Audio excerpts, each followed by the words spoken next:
নমস্কাৰ, মই কস্তুৰী বৰা। মই পুনৰবাৰ আপোনালোকক স্বাগতম জনাইছোঁ কুহিপাত FB পেজটিলে আৰু লগতে স্বাগতম জনাইছোঁ কুহিপাত ইউটিউব চেনেলটিলে। আচলতে মই আজি আপোনালোকৰ মাজত দুটামান কথা ক'বলৈহে ভিডিঅ'টি শ্বেয়াৰ কৰিছোঁ। সচৰাচৰ মই এই ধৰণৰ ভিডিঅ'বোৰ নবনাওঁ, মোৰ ব্যক্তিগতভাৱে ভাল নালাগে এই ধৰণৰ ভিডিঅ'বোৰ বনাবলৈ, কিন্তু মই দুটামান কথা ভাবিছোঁ আপোনালোকৰ লগত শ্বেয়াৰ নকৰাটো হয়তো ভুল হ'ব, যিহেতু মই কাউন্সেলিং বা সাইকোলজিকেল এছপেক্টছবোৰৰ ওপৰত কাম কৰোঁ বা এই ধৰণৰ তথ্যভিত্তিক ভিডিঅ'ছবোৰ বনাওঁ। মই মোৰ যোৱাকালিৰ ভিডিঅ'টোত এনভাইৰনমেণ্ট বা পৰিৱেশৰ কথালৈ ভিডিঅ' এটি অলৰেডি বনাইছিলোঁৱেই। কথাটো এনেধৰণৰ হ'ল, যিহেতু আমি সকলোৱে যোৱা দুদিন আগত মহাশিৱৰাত্ৰি পালন কৰিছিলোঁ আৰু সেই ধৰণে সকলো জেগাতে সকলোৱে কৰিছে। এতিয়া কথা এনেকুৱা হ'ল, যিহেতু মই গুৱাহাটীত আছোঁ, চ' কিছুমান বস্তু মই দেখিছোঁ আৰু বিশেষকৈ বহুত সময়ত মই কিছুমান ক্ষেত্ৰৰ লগত জড়িত হৈ আছোঁ, যেনে ধৰক ডি এডিকশ্যন বা ছাবষ্টেন্স ইউজ ডিজৰ্ডাৰৰ লগত ৰিলেটেড যিবোৰ প্ৰফেশ্যনেল কাউন্সেলিং তাৰ লগত মই জড়িত। এতিয়া আমাৰ সমাজত এনেকুৱা ধৰণৰ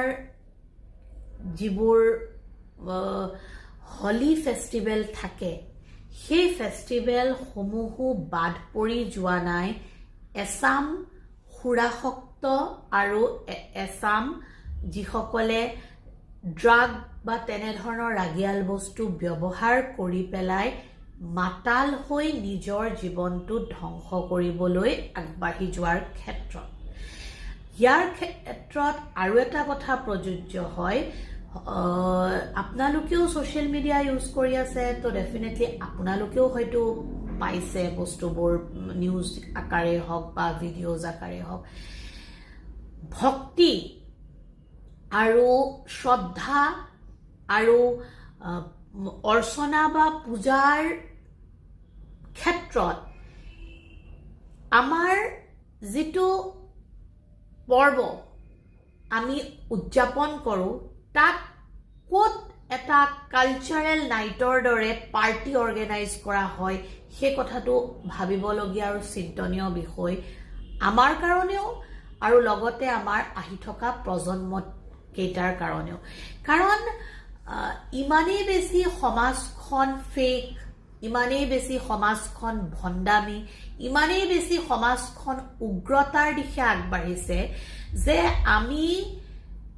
কোন সময়ত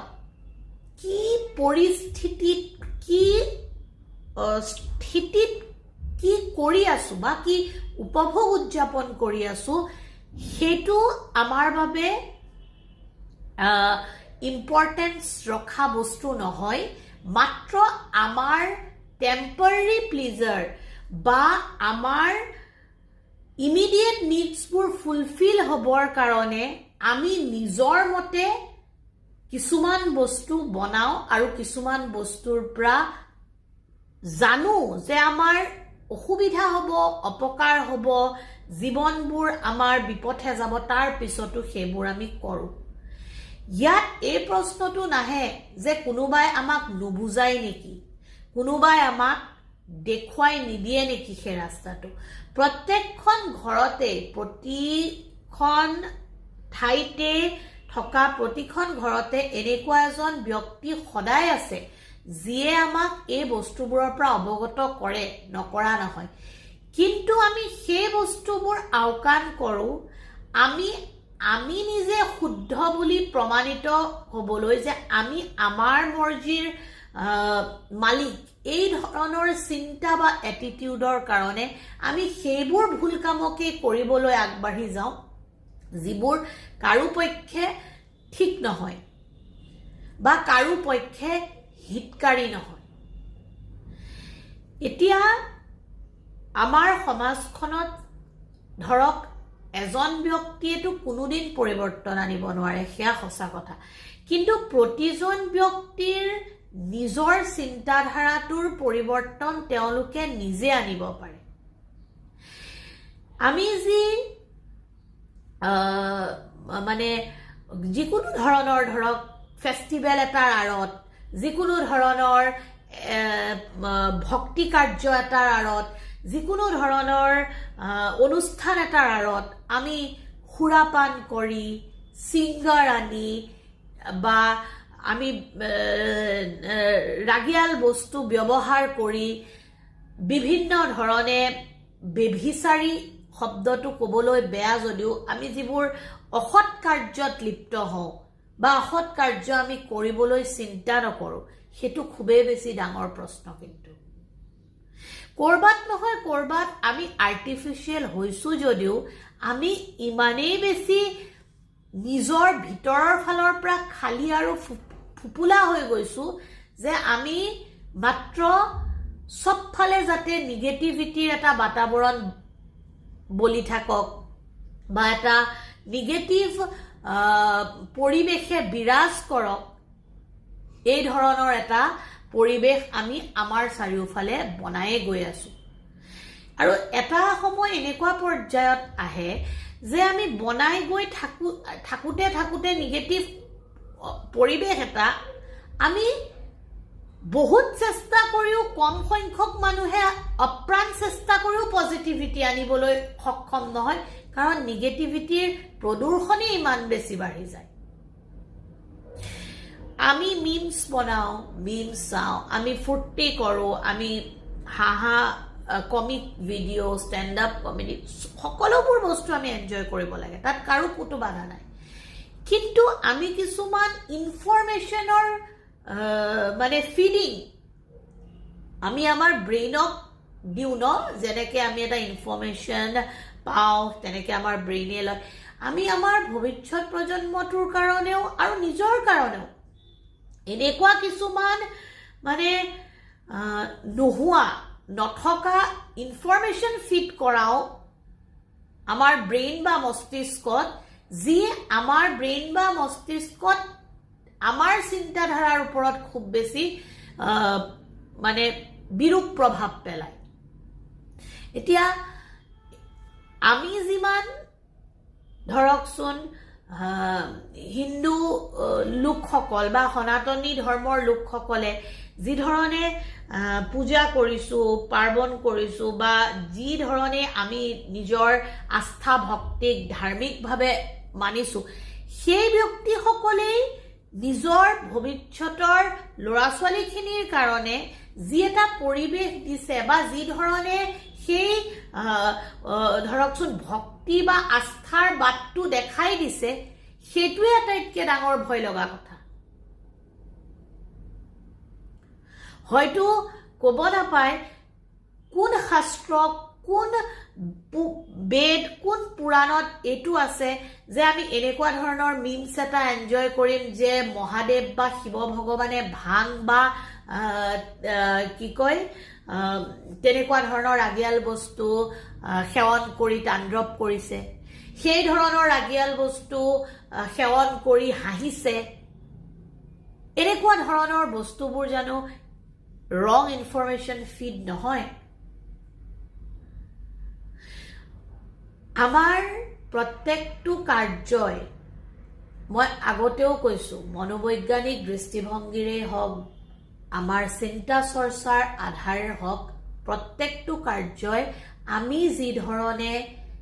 এটা ইনফৰমেশ্যন গ্ৰহণ কৰোঁ আৰু সেই ইনফৰমেশ্যনটোৱে আমাক যি ধৰণে মানে কি কৰে, ট্ৰিগাৰ কৰে, সেই ধৰণে আমি আমাৰ চিন্তাধাৰাবোৰ পৰিচালিত কৰিবলৈ লওঁ আৰু এইটো এটা লুপ হৈ যায়। যেনে ধৰক এটা ভক্তি কৰাৰ দিনত আমি যদি কালচাৰেল নাইট, নগ্নতাৰ বেপাৰ কৰোঁ, যদি আমি কালচাৰেল নাইটৰ নামত ছিংগাৰ্ছক আনি আমি ল'ৰা ছোৱালীখিনিক মাতাল হ'বলৈ জোৰ দিওঁ, ইয়াক কিমান পৰ্যায়লৈকে ইয়াত মোৰ ক'ব লগা একো নাই বা ইয়াত মই কোনো ধৰণে মোৰ ব্যক্তিগত অপিনিয়ন আগবঢ়োৱা নাই মাত্ৰ এটা চিন্তাধাৰাৰ কথা কৈছো মাত্ৰ এটা সাইকেলৰ কথা কৈছো মাত্ৰ এই বস্তুবোৰে যাতে আমাৰ আহি থকা সময়বোৰত ভাবুকিৰ সৃষ্টি নকৰে তাৰ এটা মই আপোনালোকৰ আগত দৃষ্টান্ত দাঙি ধৰিব চেষ্টা কৰিছো বাকি প্ৰতিজন মানুহে সজাগ প্ৰতিজন মানুহে বহুতবোৰ বস্তু জানে বহুতবোৰ কথা বুজি পায় আৰু সেই কাৰণে মই যিখিনি বস্তু শুনিলো আহি যিখিনি বস্তু মই আহি দেখিলো বা যিখিনি মোৰ ঘৰৰ কাষত মই বুজিব পাৰিলো সেই বস্তুখিনিৰ আধাৰত এটা দৃষ্টান্ত দাঙি ধৰিছো আমাৰ মাজত পবিত্ৰতা আমাৰ মাজত থকা মানে আস্থা ভক্তি এইবোৰৰ ঠাই দেখোন আজিৰ সময়ছোৱাত উগ্ৰতা নাচবাগ খুৰা ঘৰত সেই খুৰা নাপোৱাৰ কাৰণে কৰা অত্যাচাৰ আৰু তাৰ উপৰি প্ৰত্যেকটো কথাৰ কাৰণে এইটোৰ কাৰণে সেইটো এই ধৰণৰ ব্লেম আৰু যদি কোনোবাই কিবা এটা ভালকে কয় বা বুজায় তাত নিজৰ ভুলটো ঢাকি ডিফেন্সিভ হৈ ভিকটিম কাৰ্ড এখন খেলা সেয়াইতো আমাৰ হৈ আছে ন সেইকাৰণে মোৰ এই ভিডিঅ'টি বনোৱাৰ ইচ্ছা নাছিল যদিও মই বনাইছো আপোনালোকৰ আগত দাঙি ধৰিব বিচাৰিছিলো আপোনালোকে চিন্তা কৰিব আপোনালোকে জানিব আৰু মোক ডেফিনেটলি আপোনালোকে সেই সম্পৰ্কে কমেন্ট কৰিব আশা কৰো আজিৰ ভিডিঅ'টি আপোনালোকে মই কি বুজাব বা ক'ব বিচাৰিছো এখিনি বুজিব পাৰিছে পুনৰ নতুন ভিডিঅ'ৰ সৈতে আপোনালোকক পোৱাৰ প্ৰতিশ্ৰুতিৰে সুস্থ থাকক সবল থাকক সুখী থাকক হাঁহি থাকক সম্পৰ্কবোৰ মধুৰ আৰু সম্পৰ্কৰ মাজৰে নাজৰিডাল মজবুতকৈ বান্ধি ৰখাৰ প্ৰয়াস কৰি গৈ থাকক লাইক কমেন্ট শ্বেয়াৰ ফলো সাবস্ক্ৰাইব যদি আপোনালোকৰ কুহিপাত এফবি পেজটিৰ ভিডিঅ' বা ইউটিউব চেনেলটিৰ ভিডিঅ'সমূহে ভাল লগায় বা আপোনালোকে যদি ভাবে এই ভিডিঅ'খিনি আপোনালোকৰ জীৱনত ইনফৰ্মেটিভ ভিডিঅ' হয় তেন্তে ডেফিনেটলি কৰিব ওম নমো শিৱায়